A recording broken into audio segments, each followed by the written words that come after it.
తాకట్లో ఉన్న మీ బంగారాన్ని విడిపించి ఆ రోజు ఆన్లైన్ రేటుకి కొంటాం. Sharma gold company. నమస్కారం అండి, సుమన్ టీవీకి స్వాగతం. నేను గీతాంజలి. మనతో పాటు ఉన్నారు అభ్యుదయ foundation and think tank CEO Nandakishore Reddy గారు. 35,000కు పైగా దేవాలయాలపై రీసెర్చ్ చేసి అందులో ముఖ్యమైనటువంటి దేవాలయాల గురించి మనకు చెబుతూ ఉన్నారు. వాస్తవానికి వారి టార్గెట్ 1,00,000 దేవాలయాలు, అంటే 1,00,000 దేవాలయాలే లక్ష్యంగా వారు రీసెర్చ్ అనేది ప్రారంభించారు. అందులో 108 దేవాలయాలు ముందుగా ప్రధానమైనవి, ఖచ్చితంగా అంటే అందరికీ ఉండేటువంటి సమస్యలకు ఒక సమాధానంగా ఉన్నాయి. వాటి గురించి చెప్తానన్నారండి. అందులో 108 దేవాలయాల్లో భాగంగా మనం దాదాపుగా 80-90 వరకు ముగించుకొని వచ్చాము. ప్రతి ఆలయం కూడా నేను మీకు వీడియోలో నెంబరింగ్ అనేది ఇస్తాను. అలాగే ప్రతి ఒక్కటి కూడా మీకు ఉపయోగపడేదని భావిస్తూ మీరు చూపించే ఆదరాభిమానాలు అవి మాకెంతో సంతోషాన్ని ఇస్తున్నాయి. మరీ ముఖ్యంగా ఏంటంటే మీరు దేవాలయానికి వెళ్ళి ఆ సమస్య నుంచి విముక్తి పొందారంటే అది ఇంకా ఆనందం మాకు. సుమన్ టీవీ వేదికగా నందకిషోర్ రెడ్డి గారు ఈ విధంగా వీడియోస్ చేయడం అనేది సంతోషం వ్యక్తం చేస్తూ, మరి ఇవాళ ఇంకొన్ని దేవాలయాల గురించి తెలుసుకుందాం. మరి అవేంటో నందకిషోర్ గారితో మాట్లాడదామా? మరి నమస్కారం సార్. సార్, చాలా ముఖ్యమైన దేవాలయం గురించి అడగాలనుకున్నాను, ఎందుకంటే ఇవి కామెంట్స్ వచ్చాయి. పరిస్థితి ఎలా అయిపోయిందంటే ఓడలు బళ్ళు అయ్యాయి, బళ్ళు ఓడలు అయ్యాయి. ఈ మనం వింటుంటాం ఈ సామెత కూడా. అందులో బాగా బతికిన వాళ్ళు ఆర్థికంగా కూలిపోయి చితికిపోయి ఇక ఆల్మోస్ట్ రోడ్డు మీదకి వచ్చే స్థాయికి వచ్చేసారు.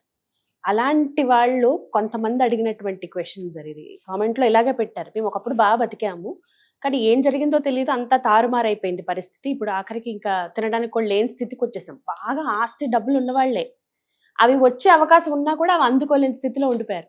అంటే మళ్ళీ ఆ కుబేరులు ఆకర్షించే శక్తి కావాలి అనుకుంటే ఏదైనా దేవాలయం ఉందా? ఆర్థికంగా మళ్ళీ మేము నిలబడగలగాలి, మళ్ళీ పూర్వ వైభవం తెచ్చుకోవాలి అనే టెంపుల్ ఏదైనా, అంటే పూర్తిగా అన్ని పోగొట్టేసుకున్నారు అలాంటి వాళ్ళకి. మీరు చెప్పినట్టు మన శాస్త్రాల్లో చాలా క్లియర్గా రాయబడింది, మన శాస్త్రాల్లో చాలా నిశితంగా చెప్పబడింది. ఏదన్నా ఉంది అంటే అది మన తమిళనాడులోని వైతమానిధి పెరుమాళ్ ఆలయం. వైతమానిధి పెరుమాళ్ ఆలయం ఇది వచ్చి తిరుకొల్లూరులో ఉందండి. ఇక్కడ దగ్గరలో ఆల్వా తిరునగరి అనే ఊరు నుంచి 4 కిలోమీటర్ల దూరంలో ఉంది. తూత్తుకుడి జిల్లాలో ఉందండి. ఇక్కడ కరెక్ట్ గా చెప్పాలంటే తిరుచెందూర్ అని మనం ఇంతకుముందు చెప్పుకున్నాం, మురుగన్ ఆలయం. తిరుచెందూర్ మురుగన్ ఆలయం నుంచి కరెక్ట్ గా 35 కిలోమీటర్ల దూరంలో ఈ ఆలయం ఉంది. ఇది మీకు ఇక్కడ వైతమానిధుడు చాలా డిఫరెంట్ రూపంలో ఉంటారండి. విష్ణు, ఇదంతా విష్ణు. అంటే దీన్ని స్థల పురాణం కానీ చెప్తే మీకు పాత దాంట్లో పార్వతీదేవి వల్ల కుబేరునికి ఒక శాపం తగులుతుంది. శాపం తగిలినప్పుడు కుబేరుడి కంట్రోల్లో ఉన్న నవనిధులు ఏదైతే ఉన్నాయో ఆ నవనిధులన్నీ పోగొట్టుకుంటాడు. సో ఆ పోగొట్టుకున్నప్పుడు విష్ణు భగవంతుడిని ప్రార్థిస్తే విష్ణు భగవంతుడు ఏం చేస్తాడు అంటే వాటి మీద పనుకుంటాడు. ఆయన నవనిధులను కాపాడుతా, వాటిని కాపాడుతా, అతను నవనిధులను కాపాడుతా ఆయన ఆ క్షేత్రంలో పనుకుంటాడు. ఆ తర్వాత మళ్ళీ తిరిగి కుబేరుడు ప్రార్థిస్తే ఆ నవనిధుల్ని జాగ్రత్తగా మళ్ళీ తిరిగి వాళ్ళకి అందిస్తాడు కుబేరులకి. అందుకే పోగొట్టుకున్న వాళ్ళకి మళ్ళీ తిరిగి రాబట్టుకోవాలా అంటే ఉన్న ఏకైక ఆలయం వాళ్ళు ఏదన్నా దక్షిణ భారతదేశంలో చూడాలా అంటే అది వైతమానిధి పెరుమాళ్ ఆలయమే అండి. ఇది దివ్య దేశంలో ఒక ఆలయం, 108 దివ్య దేశాల్లో ఇది ఒక ఆలయం. ఆ తర్వాత ఇది నవతిరుపతులు అంటారండి. నవతిరుపతులకు సంబంధించిన ఆలయం కూడా, అంటే ఒక్కొక్క గ్రహానికి ఒక్కొక్క నవతిరుపతి, వీటిలో దీనికి సంబంధించిన. ఇక్కడ శ్రీమన్నారాయణుడు ఒక ప్రత్యేకమైన రూపంలో దర్శనం చేస్తారండి. ఆ దర్శనం ఈ ఆలయం అయితే ఖచ్చితంగా చూడాలి. అంటే ఈ విష్ణు ఎలా ఉంటారంటే ఇక్కడ సంపదను కాపాడే వాళ్ళుగా ఉంటారు. ఇక్కడ ఆయన విష్ణుతత్వం ఏ విధంగా ఉంటుందంటే సంపదను కాపాడే విష్ణు స్వరూపంగా ఉంటారండి.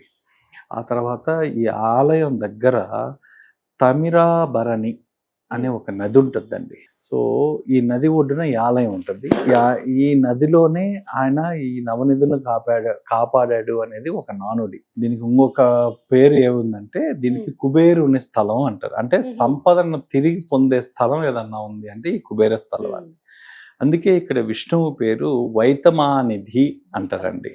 అంటే సంపదను భద్రంగా ఉంచిన దేవుడు, సంపదను భద్రంగా ఉంచిన దేవుడు. ఎందుకంటే ఇక్కడ నవనిధులను కాపాడిన కుబేరుడికి తిరిగి ఇచ్చాడని పురాణం చెప్తుంది.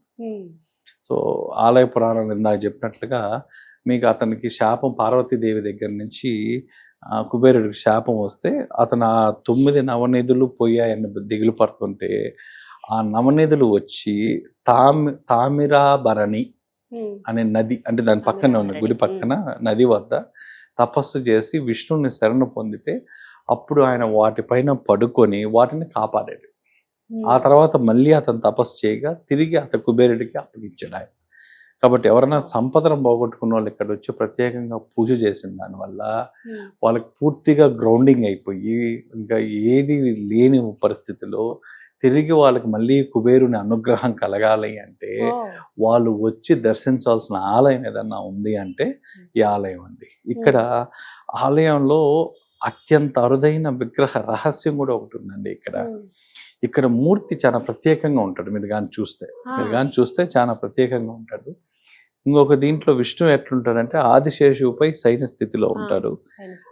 తల కింద మరకాలు అంటే ధాన్యం గొలిచే పాత్ర, మన ధాన్యాన్ని గొలిచే పాత్ర ఏదైతే ఉందో అది ఆయన తల కింద ఉంటుంది.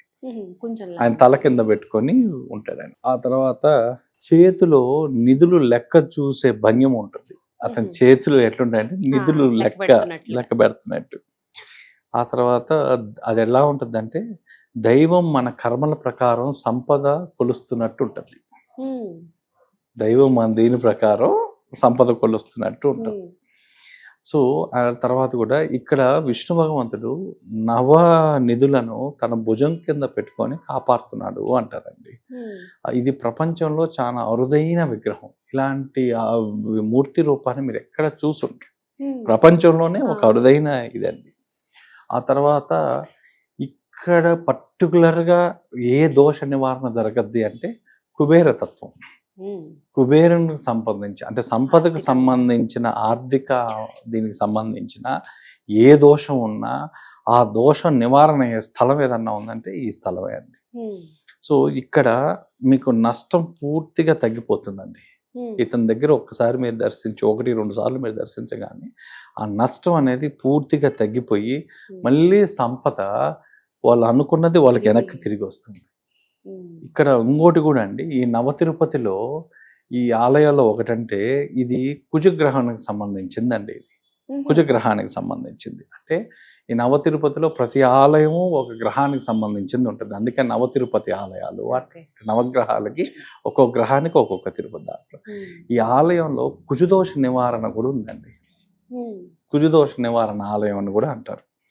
ఆ తర్వాత ఇది విపరీతంగా అందరినీ ఆకర్షించేది, అందరూ దీనికి 2వ పేరు పెట్టేది ధనయోగ ఆలయం అంటారు.